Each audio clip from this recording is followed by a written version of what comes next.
Le rythme.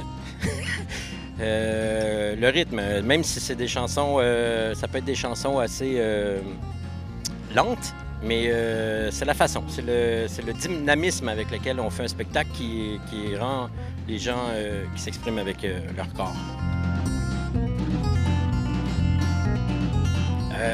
Parce que mes racines sont folk, donc le rockabilly aussi vient du blues, donc pour moi c'est les mêmes racines. Et que j'ai toujours aimé ce genre-là, puis que je me suis juste... j'ai fait une espèce de pèlerinage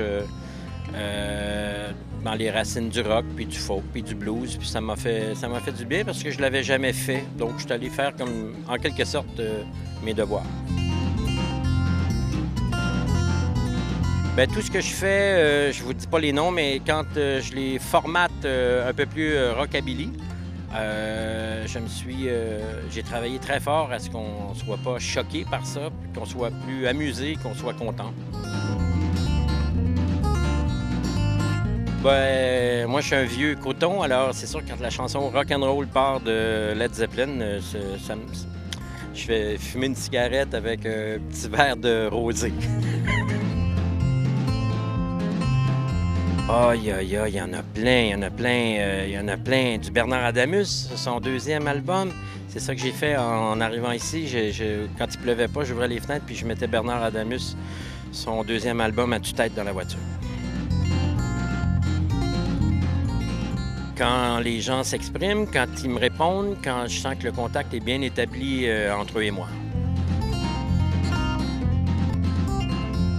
Moi, je tape du pied facilement. Alors, je me lève le matin et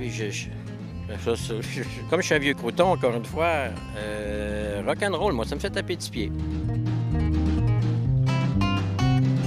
Elle m'accompagne au studio seulement, où je travaille tous les jours.